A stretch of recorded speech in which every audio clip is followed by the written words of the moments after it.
Сәлем, құрметті достар, көрермендер. Келген 2023 жаңа жыл құтты болсын, біріншіден. Екіншіден, жаңа жылды жаңа видеомен бастаймыз. Осы видеоның темасы жерлендіру. Жерлендіру, немесе жермен қосу өте маңызды темалардың бірі, себебі жерлендірудің басты қызметі адамды электр тоғынан қорғау. Ал кеттік. Жерлендіру дегеніміз электр қондырғының электрленбеген металл бөлігін жермен өткізгіш арқылы қосу. Оның басты қызметі адамды электр тоғынан қорғау. Қандай қондырғыларды жерлендіру қажет үйдегі қарапайым айтып кетейін. Міндетті түрде металл бөлігі бар. Мысалға, аристон, су қыздыратын, кір жуатын машина немесе ыдыс-аяқ жуатын машина. Олардың металл бөлігі бар. Міндетті түрде жерлендіру қажет. Немесе микроволновка. Осы қондырғылар міндетті түрде, тағы осы сияқты қондырғылар міндетті түрде жерлендіру керек. Жермен электр қондырғының металл бөлігін қосатын өткізгішті қорғаныстық өткізгіш деп атайды. Оны схемада P өткізгіш деп белгіленеді. Нөлдік өткізгіш дегеніміз ол рабочий ноль, яғни нөлдік өткізгіш. Оның түсі көк болады.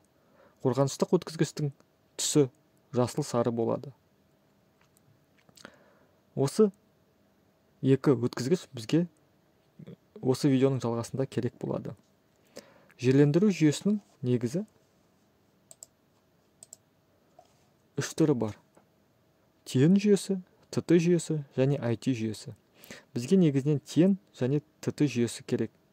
Осы видеода осы екі жүйені қарастырамыз. TN жүйесі негізі үш түрі бар. Бірінші түрі TN жүйесі, TNC. Бұл жүйе төрт өткізгішті жүйе деп болады. Яғни КТП-дан 3 фаза және PN өткізгіш шығады. PN өткізгіш дегеніміз қорғаныстықта қызмет атқарады және рабочий нөлдің де қызметін атқарады. Яғни осы екі қызмет бір кабельда. Сол осы кабельда, сондықтан PN өткізгіш деп атайды.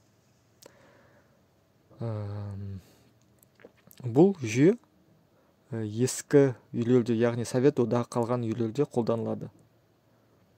Бұл дегеніміз үйге екі-ақ кабель кіреді. Екі өткізгіш яғни кіреді. Фаза өткізгіші яғни L3, мынау схемада көрсетілгенде L3 кіреді. Және PN өткізгіш қана кіреді. Бұл жүйенің кемшілігі, егер электр қондырғыда фазаның өткізгіші корпусқа тисе, автомат сөнбейді. Яғни қорғаныстық қызмет атқарылмайды. Қондырғы кернеудің астында қалады. Бұл өте қауіпті режим. Сондықтан бұл жүйеде нөлдеу қолданылады. Яғни қондырғының металл бөлігін PN өткізгішке тікелей қосылады.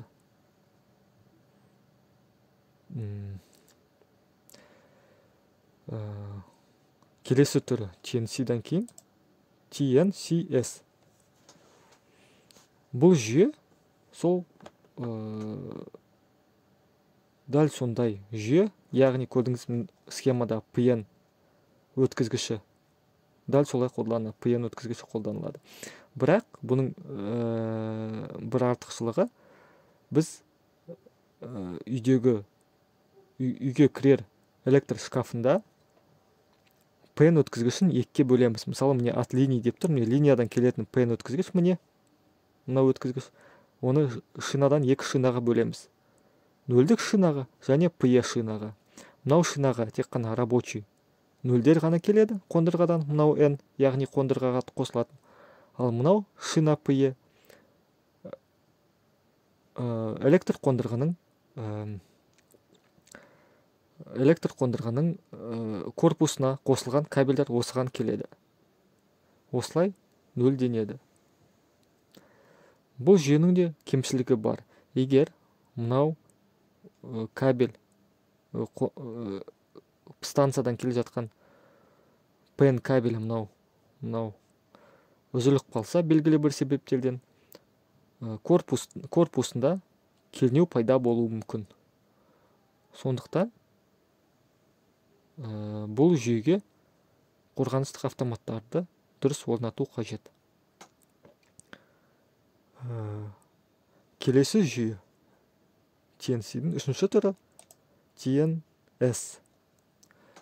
TNS ол жаңа және қауіпсіз болып есептелінеді. Бұл жүйе 5 өткізгішті жүйе, яғни КТП-дан 5 өткізгіш шығады.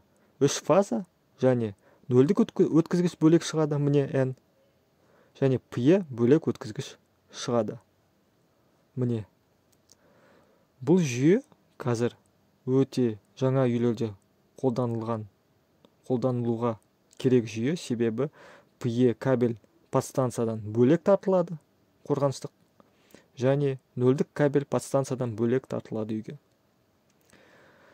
Бұл жүйе, яғни үйге 3 өткізгіш кіреді.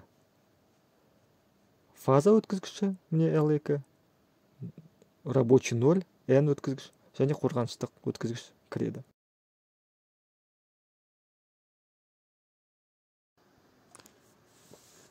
ТТ жүйесі. ТТ жүйесі ол үйдің қасында жерлендіруді біз өзіміз орнатамыз. Яғни жер үйдің қасына шиналарды, жерді қазып, мына суретте көрсетілгендей шинаны орнатып, металл шинаны, сол шинадан үйге өткізгіш тартамыз. Яғни өзіміз жерлендіруді үйде қолмен жасаймыз.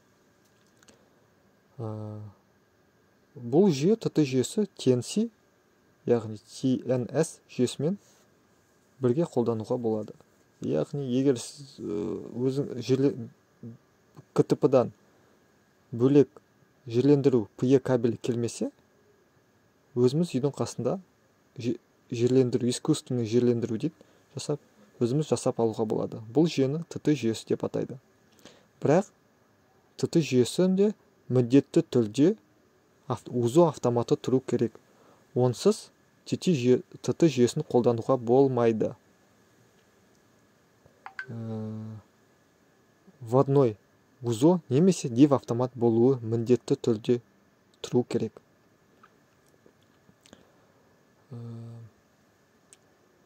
Осы видеоны көргендеріңе рахмет. Қызықты болса лайк басыңдар. Ең бастысы, келесі видео қандай темаға шығарайын, соны комментарийда жазып көрсетіңіздер. Рахмет, сау болыңыздар.